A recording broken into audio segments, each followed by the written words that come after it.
आइए, सुनिए, देखिए, समझिए सनातन सत्य। जैसी दृष्टि वैसी सृष्टि, दृष्टि विज्ञान।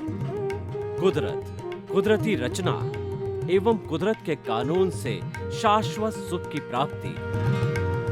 जोधपुर के परम पूज्य महात्मा उपासक प्रोफेसर डॉक्टर सोहन राज तातेड़ के निर्देशन में सनातन सत्य। जैसी दृष्टि वैसी सृष्टि, दृष्टि विज्ञान।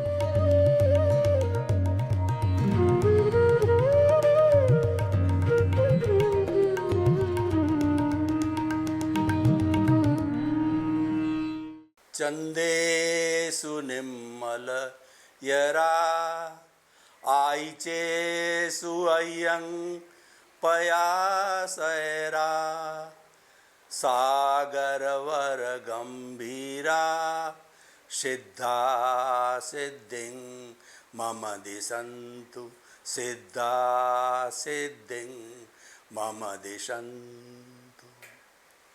मेरे और आप सभी के भीतर विराजमान शुद्ध आत्मा भगवान को नमन प्रणाम। भाइयों और बहनों, मातृशक्ति को नमन। सनातन सत्य यह कार्यक्रम हम आपको क्यों प्रस्तुत करना चाहते हैं, इसके लिए मैं बताना चाहता हूं कि मानव जीवन के अंदर चार चीज़ें अत्यंत दुर्लभ है। मानव जीवन का मिलना, ईश्वर की वाणी सुनने का अवसर मिलना, ईश्वर की वाणी में श्रद्धा होना और ईश्वर की वाणी को आत्मसात करना। और जिसने ये चारों ही प्राप्त कर लिए हैं उसका जीवन सफल है। मानव जीवन दुर्लभ क्यों कहा गया है? क्योंकि मनुष्य ही एक ऐसा प्राणी है जो संपूर्ण ज्ञान को प्राप्त कर सकता है। संपूर्ण ज्ञान का अर्थ हो गया केवल ज्ञान। 360 डिग्री के ज्ञान को केवल ज्ञान कहते हैं। और जब यह ज्ञान कोई भी इस औदारिक शरीर वाला मनुष्य प्राप्त कर लेता है तो इस औदारिक शरीर के अंदर वह स्वतः ही भगवान ईश्वर परमात्मा बन जाता है। मनुष्य ही एक ऐसा प्राणी है जो कि परमात्मा बन सकता है, क्योंकि हमारे भीतर जो आत्मा विराजमान है उसमें परमात्मा बनने की अर्हता है। अब हम परमात्मा कैसे बने, उसके लिए हमें सनातन सत्य, यूनिवर्सल ट्रुथ, सार्वभौम सत्य की आवश्यकता रहती है कि what is the ultimate reality of this ब्रह्मांड, of this cosmos, of this world. वो हम सनातन सत्य के माध्यम से आपको देना चाहते हैं। और ये हमारा सनातन सत्य कुदरत, कुदरती रचना और कुदरत के कानून पर आधारित है। जो सारा ब्रह्मांड है वह कुदरत है। और इस कुदरत के अंदर जो 84 लाख जीवा योनि के प्राणी जो जिनके बर्थ प्लेसेस हैं और आत्मा की संख्या अनंत है, वो उसका सनातन सत्य प्राप्त करके और वो शाश्वत सुख को प्राप्त करते हैं। ऐसा सुख जिसके बाद कभी दुख आता ही नहीं है। अतः हम उस शाश्वत सुख को प्राप्त करने के लिए सनातन सत्य कार्यक्रम देते हैं। आज का हमारा विषय है समयं गोयं मा पमाए। एक क्षण भी प्रमाद मत करो। टाइम मैनेजमेंट का आज का हमारा विषय है कि जो धन है वो समय है। जो धन हमें दिखाई देता है, धन जो हमारे पास होता है, वो वास्तव के अंदर वो भौतिक धन है, लेकिन असली धन है समय है।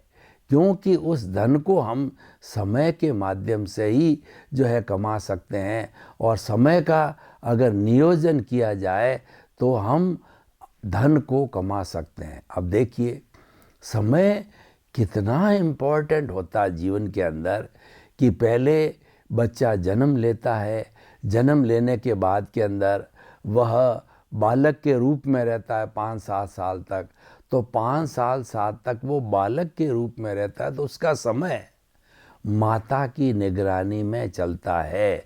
और कहा गया है कि माँ बच्चे की प्रथम पाठशाला है।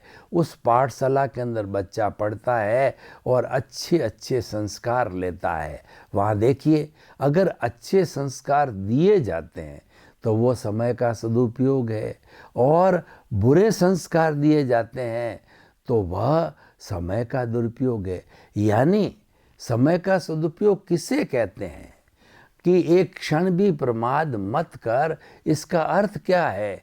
इसका अर्थ यह है कि अच्छी बातें जहाँ से भी मिलती है वो ग्रहण की जाती है, तो वह समय का सदुपयोग होता है। और बुराई को जब हम ग्रहण करते हैं तो वह समय का दुरुपयोग होता है। और जहाँ तक बुराई का प्रश्न है, वो तो हमारे भीतर भरी पड़ी है। वो बुराई ही हमें भव भवांतर के अंदर भटका रही है, और इस हमारे चेतन तत्व को और इस शरीर को जो है जोड़े रखती है, और बार बार नया शरीर धारण करता है। कि एक तरफ तो चेतना है, वो तो स्थिर है, भूत भविष्य और वर्तमान के अंदर उसमें कोई परिवर्तन नहीं आता। उसकी तो मात्र प्रेजेंस है, उसकी मात्र हाजिरी है। लेकिन ये जो दूसरा जड़ तत्व शरीर है, यह नया नया नया नया आता रहता है, क्योंकि ये भुगतान के लिए आता है। और ये भुगतान इकट्ठा कौन करता है? इसका जो सोर्स है वह है राग द्वेष, वो है कॉजल बॉडी, लिंग शरीर, कार्बन शरीर। वो घटता रहता है, बढ़ता रहता है, और वही अज्ञान है। उसी के कारण ही ये शरीर मिलता है, मन बुद्धि और चित्त अहंकार मिलता है। मेन जो बाहरी जगत का या हमारे शरीर या शरीर से जुड़ी हुई कोई भी अवस्था को देने वाला जो है, वह हमारा जो भीतर जो राग द्वेष है, जिसको कई लोग मात्र अहंकार भी कहा करते हैं, कई लोग कषाय कहते हैं, कई लोग इसको पुण्य पाप कहते हैं। कुछ भी कहा जाए, वो सारा अज्ञान है। ये अज्ञान ही जो है बार बार हमें भटकाता है। अगर उस अज्ञान को ज्ञान के अंदर बदल दिया जाए तो ये समय का सदुपयोग होता है। तो हम कहना चाहते हैं कि समय को सदुपयोग करने के लिए ज्ञान को समझो, विज्ञान को समझो। विज्ञान का अर्थ होता है किसी भी वस्तु के व्यवस्थित ज्ञान को विज्ञान कहा जाता है। और विज्ञान भी सनातन होता है कि हम कोई व्यवस्थित शक्ति, कोई वस्तु के व्यवस्थित ज्ञान को समझते रहते हैं, तो वह विज्ञान कहलाता है। इन सब बातों के लिए हमको टाइम की आवश्यकता होती है। देखिए, कोई भी कार्य हम जीवन के अंदर करें तो उसके लिए समय, श्रम और धन की आवश्यकता हो गई। तो ये जो श्रम से जो फैक्टर है, वो आज हमारा विषय है कि जो लोग टाइम मैनेजमेंट करते हैं, एक क्षण भी प्रमाद नहीं करते हैं, आलस्य में नहीं गमाते हैं, उनको सफलता मिलती है। क्योंकि आलस्याणाम शरीरस्थो मान रिपु। जो आलस्य है वो इस मनुष्य के शरीर का बहुत बड़ा दुश्मन है। क्यों दुश्मन है? कि वो समय को नष्ट कराने वाला है। हम सोते रहते हैं तो हमारा समय नष्ट होता है। सोना भी ज़रूरी है, क्योंकि स्वास्थ्य के लिए हम जब काम करते हैं तो हमारे इस शरीर के अवयवों के अंदर टूट फूट होती है। उस टूट फूट की रिपेयर के लिए नींद, विश्राम एक ऐसा जो है भगवान ने सिस्टम बनाया है कि व्यक्ति नींद ले लेता है, विश्राम कर लेता है, तो जितनी भी टूट फूट हुई है वह सारी रिपेयर हो जाती है, वो एनर्जी को पुनः गेन कर लेता है। तो हम बात ये करना चाह रहे हैं कि आप समय पर ध्यान रखिए और टाइम मैनेजमेंट कीजिए। हम टाइम मैनेजमेंट करने के लिए क्या करें? सबसे पहले तो आप देखिए कि भगवान ने इस सृष्टि के अंदर 24 घंटे सबको दिए हैं।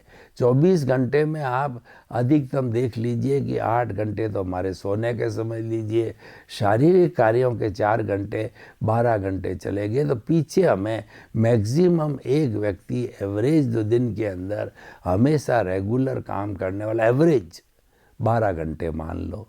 तो 12 घंटे का नियोजन कैसे करना, उस नियोजन करने के लिए सबसे पहले हमारे सामने लक्ष्य होना चाहिए। जीवन का जब तक लक्ष्य नहीं है तो आप समय का नियोजन कैसे करोगे? तो वो तो लक्ष्य विहीन जीवन हो गया। वो तो पशु पक्षी और अन्य प्राणी गंवाते ही, एक मनुष्य ही ऐसा प्राणी है जो कि जीवन का प्लानिंग करके और जीवन को अच्छा बनाने का वो कार्य कर सकता है। यानी वह अपने जीवन का लक्ष्य बना सकता है, मोटो बना सकता है, एम बना सकता है। तो हमने एम बनाया, और महापुरुष ऐसा कहते हैं कि आपका लक्ष्य जो है इतना ऊंचा होना चाहिए कि आपका हाथ भी नहीं लगे। कोई बात नहीं, हमारा हाथ नहीं लगेगा तो हम बार बार कोशिश करेंगे हाई जंप लगाने की, तो कभी तो हमारा हाथ लगेगा। तो कहने का अर्थ क्या है कि समय तो वो फिक्स है, 8 घंटे या 12 घंटे काम करने के हर एक को वही मिलते हैं। लेकिन जिसका लक्ष्य बड़ा है, रिलायंस वालों का लक्ष्य बड़ा है, तो वो भी काम तो 8-12 घंटे ही करते हैं, क्योंकि 24 घंटे से अतिरिक्त किसी ने जो है काम जो भगवान ने दिए ही नहीं है। लेकिन क्योंकि उनका लक्ष्य बहुत बड़ा है, तो लक्ष्य बड़ा होने से प्लानिंग बड़ी होती है। एक व्यक्ति तो सोचता है कि नहीं मेरे को तो 1000पति बनना है, एक कहता लखपति बनना है, एक कहता करोड़पति बनना है, एक कहता अरबपति बनना है। तो जो जो उसकी भावना है, जो जो उसका लक्ष्य है, उसके अनुरूप जो है प्लानिंग बड़ी करनी पड़ेगी। क्योंकि हमारा बड़ा प्रोग्राम है, 1000 लोगों का खाना का निमंत्रण लोगों को है, तो 1000 की रसोई बनानी पड़ेगी। और छोटा अगर हमारा फैमिली प्रोग्राम 10 लोगों का है, तो कम जो है सामग्री की रसोई बनानी पड़ेगी।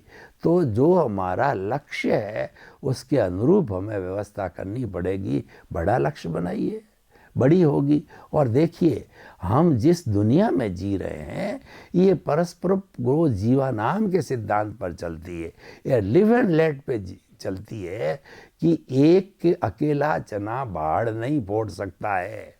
एक लक्ष्यबद्ध कार्य होना चाहिए। लक्ष्यबद्ध कार्य के अनुरूप जो है हम टाइम मैनेजमेंट करके और अपने जीवन को अच्छा बना सकते हैं। अब देखिए कि टाइम मैनेजमेंट में भी 2 बातें आ गई। टाइम मैनेजमेंट तो करना आपके हाथ में है, लेकिन सफलता मिलना या न मिलना वो आपके हाथ में नहीं है। और वैसे उसकी चिंता भी आपको नहीं करनी चाहिए। देखिए जो प्रारब्ध और उदय है वह अपना काम कर रहा है, वो तो निश्चित है, वो तो मैकेनिकल है, उसके अंदर आप कोई फेर बदल नहीं कर सकते हो। लेकिन टारगेट बनाने में आप स्वतंत्र हो। तो उसके लिए भगवान कृष्ण ने गीता में बहुत सुंदर बात बताई कि चाहे आपका लक्ष्य कितना ही बड़ा हो, चाहे आप कितनी भी प्लानिंग करो, चाहे कुछ भी करो, छोटा करो बड़ा करो, लेकिन जो है आपको निष्काम कर्म करना चाहिए। यानी कर्म आपके हाथ में है, फल आपके हाथ में नहीं है। लेकिन आपने काम करने से पहले फल की इच्छा कर ली कि मैंने तो इधर से रोजगार चालू किया और दूसरे दिन तीसरे दिन मुझे लखपति तुरंत बनना है। ठीक है, भाग्य है तो आप बन जाओगे, और भाग्य नहीं है तो आप नहीं बन पाए। तो आपने क्योंकि जो है वो पहले से जो बना दिया था अपना ये कि मुझे फल मिलना चाहिए, तो वो नहीं मिलेगा तो आप दुखी हो जाओगे। और दुखी भी कई कदर से होता है आदमी, छोटा दुख होता है, बड़ा दुख होता है। बड़ा दुख में आदमी कुछ का कुछ कर बैठता है, सुसाइड तक कर बैठ जाता है, मरने को तैयार हो जाता है, इतना डिप्रेशन में चला जाता है क्योंकि उसको मंजिल हासिल नहीं होती है। इसलिए हमारे जीवन में कोई एडवर्स काम न आए तो हमारे जीवन में कोई एडवर्स परिणाम ना आए, तो चेक कीजिए टाइम मैनेजमेंट के साथ में फल की इच्छा नहीं करना, क्योंकि हमारे हाथ में नहीं है फल। पुरुषार्थ हमारे हाथ में है, फल तो हमारे कर्मों के अधीन है, फल तो हमारे भाग्य के अधीन है। अगर हमारा पुण्योदय है, फल मिल भी जाएगा, मिले तो भी अच्छा है, न मिले तो भी अच्छा है, क्योंकि मैंने तो अपना काम कर लिया। तो काम करने से आदमी को संतुष्टि होती है। अब देखिए कि टाइम मैनेजमेंट की हम इतनी बात कह रहे हैं, समयं गोयं मा पमाए, तो आप कितना ही बड़ा काम कर लीजिए, आप कितना ही अपने घर को भर दीजिए, कितना ही अपने बाल बच्चों को करोड़ों अरबों रुपए जो है आप उनको दे दीजिए कमा कमा करके, ये आपका व्यक्तिगत विषय है, उसको दूसरे से कोई लेना देना नहीं है। परिवार के सदस्य के अतिरिक्त जो है आपके पास करोड़ों अरबों, आप खुश होइए, आप आनंद मनाइए, उससे जनता को क्या फ़ायदा है, उससे समाज को क्या फ़ायदा है। तो परस्परोपग्रो जीवानाम, उसके अंदर बात यह है कि आपकी आवश्यकताओं की पूर्ति हो जाती है। नीड, गृहस्थी को नीड अलाउड है, समाज ने अलाउ करी है, भगवान ने अलाउ करी है, क्योंकि गृहस्थी के शरीर होता है, माता पिता होते हैं, बाल होते हैं, बच्चे होते हैं, समाज होता है, देश होता है, अतिथि देवो भव होता है, सबकी उसको कुछ न कुछ सेवा करनी होती है। तो सब कुछ भर गया। साईं इतना दीजिए जा मैं कुटुंब समाए, मैं भी भूखा न रहूं और साधु न भूखा जाए। कितनी सुंदर बात कही है कि हमको भावना ये रखनी चाहिए कि हे प्रभु, हे ईश्वर, मुझे तो कम से कम तो इतना दे देना कि मेरा परिवार भूखा भी नहीं रहे। अतिथि देवो भव, कोई साधु सन्यासी साधक कोई भी जो है मेरे द्वार पे भोजन मांगने वाला आ जावे, पानी मांगना आ जावे, तो मैं उसको मना नहीं कर सकूं।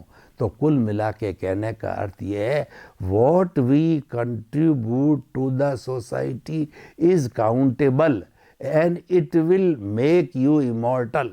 आप जीवन में सफल होना चाहते हो, जीवन में अमर होना चाहते हो इस समाज के अंदर, तो आप सोसाइटी के लिए काम करिए। पहले आप अपनी घर की पूर्ति कर लीजिए, घर को अच्छी तरह से मैनेज करके बाल बच्चों को पाँव पर खड़ा कर दो, और खड़ा करने के बाद में जो शेष समय धन जो है वह समाज के लिए, अन्य लोगों के लिए परोपकार में लगाओगे तो आप अमर हो जाओगे। ये एक सृष्टि का शाश्वत नियम है। अब निर्भर आप पर करता है कि आप वैसा करते हो या ना करते हो।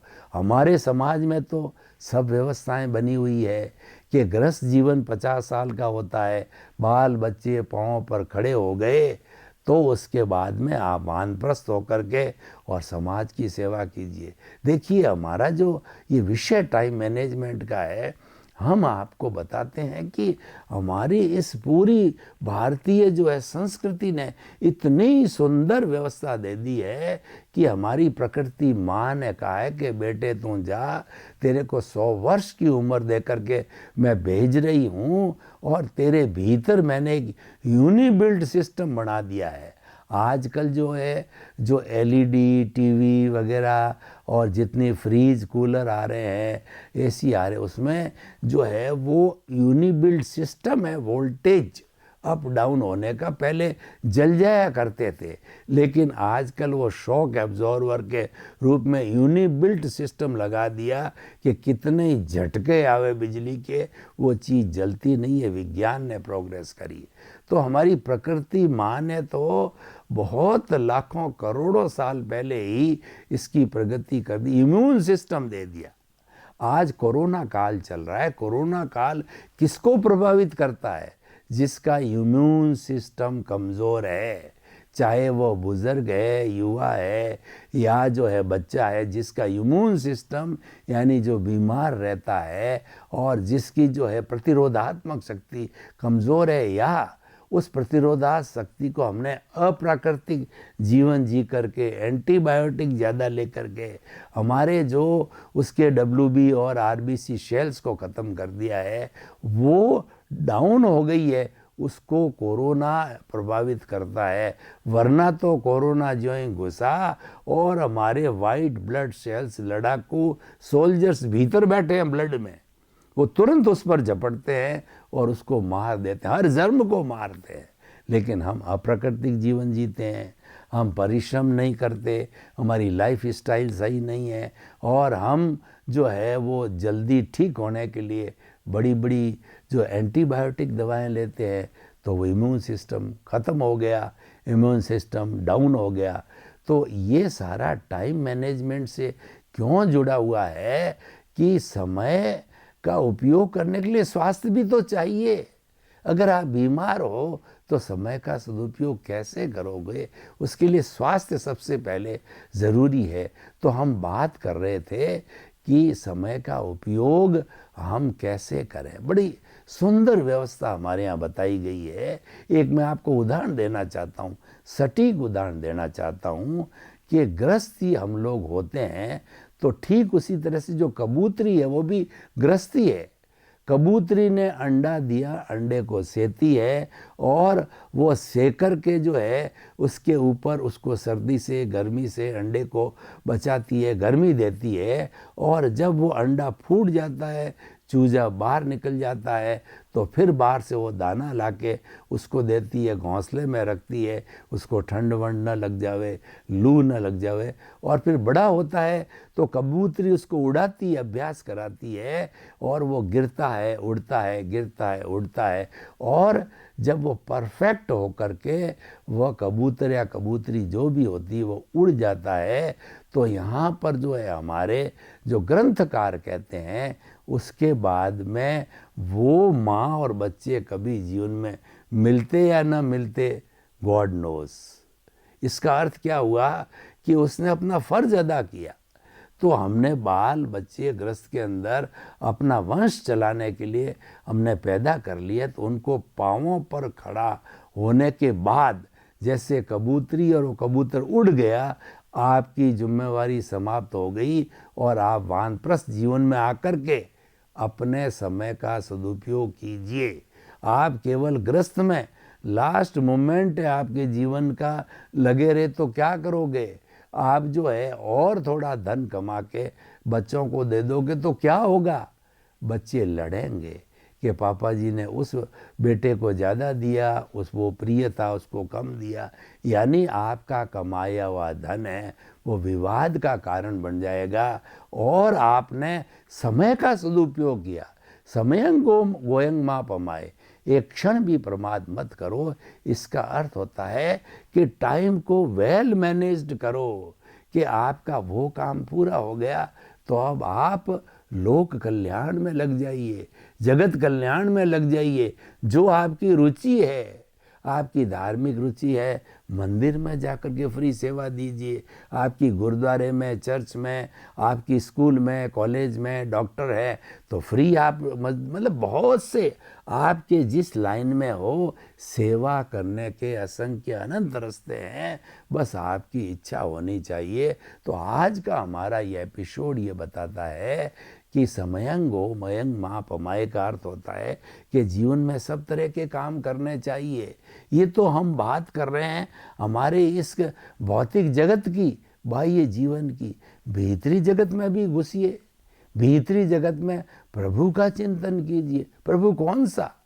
हमारे सनातन सत्य का जो प्रभु है, हम आपको बता देना चाहिए, भीतर विराजमान चेतना को हमने सनातन सत्य रूपी मंदिर के अंदर विराजमान कर दिया है। और उसकी साक्षी से उसको प्रणाम करके उसको मध्यगत रखते हुए हम सारी बात करते। हमारा लक्ष्य वही है, हमारा टारगेट वही है। जो कोई भी बात की जाएगी क्योंकि वह सामने विराजमान। हम मंदिर में जाते हैं तो मूर्ति हमारे सामने होती है और मूर्ति ही केंद्र में होती है, मूर्ति ही आकर्षण में होती है। और उस मूर्ति को मध्य रखते हुए भावना करते हैं, प्रभु मेरा जो है आप मोक्ष करवा दो, मुझे जो अच्छे अच्छे विचार आवे वैसा करा दो, मुझा स्वास्थ्य अच्छा रहे, किस लिए कि मैं जगत कल्याण कर सकूं, परोपकार कर सकूं, लोगों की सेवा कर सकूं। केंद्र में कौन है? केंद्र के अंदर वो मूर्ति भगवान है, तो सनातन सत्य के केंद्र के अंदर भीतर विराजमान जीवित जिंदा भगवान है, उसकी हम बात करते हैं। तो आप जो है समयं गोयं मापमाए, इसका अर्थ क्या है कि आप उसको भी मत भूलना, आप उसको भी याद करो जो है 58 घड़ी काम की और 2 घड़ी राम की। 24 घंटे में 20-20 मिनट की घड़ी मानते हैं, तो 2 घड़ी राम की। राम क्या? भीतर बैठा राम, क्योंकि राम है, कृष्ण है, महावीर है, ईसा है और जरस्तत है और मोहम्मद साहब है, 33 करोड़ देवी देवता है, ये सब इसमें से निकले हुए हैं और इसी में ही समाते हैं। तो अगर आप हमारी बात को ध्यान से सुन रहे हैं तो आप इस चीज़ का लक्ष्य बनाए कि सबसे नज़दीक जो है वो आपका प्रभु है, सबसे नज़दीक आपकी चेतना है। और ये चेतना जब प्योर हो करके और जब मुक्ति को जाएगी तो यही ईश्वर बनती है। ईश्वर कोई अलग से नहीं होता है, ईश्वर यही होता है और ये जिंदा ईश्वर होता है। आप स्वयं जो है इसी शरीर में रहते रहते जो है जिंदे ईश्वर बन सकते हो। कब बन सकते हो कि ईश्वर को बनाने में जो आपको रोके रह रहा है, जो रोक रहा है, उसको साफ कर दो, उसको हटा दो। रास्ते के अंदर जो व्यवधान पैदा कर रहा है वो व्यवधान है अज्ञान, वो व्यवधान है राग द्वेष, वह व्यवधान जो है कषाय है, उसको हटा दीजिए। प्रभु के दर्शन हो जाएंगे, आप प्रभुमय हो जाएंगे, आप खुद ईश्वर हो जाओगे। राम ने उसको हटाया, ईश्वर होया। कृष्ण ने उसको हटाया, ईश्वर हो गए। महावीर ने उसको हटाया, वो भगवान बन गए। 24 तीर्थंकरों ने सबने हटाया, वो इसी औदारिक शरीर में जीते जागते भगधाम भगवान बन गए। तो अब मैं इस पूरे मेरे एपिसोड को जो है ओपन टू दी ऑडियंस करता हूँ। देखिए, जब कोई भी विषय ऑडियंस के सामने खुला नहीं होता है, उनके विचार, उनकी जो प्रतिक्रिया, उनकी जिज्ञासा, उनके प्रश्न नहीं आते हैं, तो वह विषय हॉलिस्टिक नहीं होता है। तो हॉलिस्टिक बनाने का हम ये कहना चाहते हैं कि जीवन में एक क्षण भी प्रमाद मत करो। तो सर्वे भवन्तु सुखिनः, सर्वे सन्तु निरामया, जगत के सब जीवों को सुख मिले, शांति मिले, आनंद मिले। बहुत बहुत शुभकामनाएं।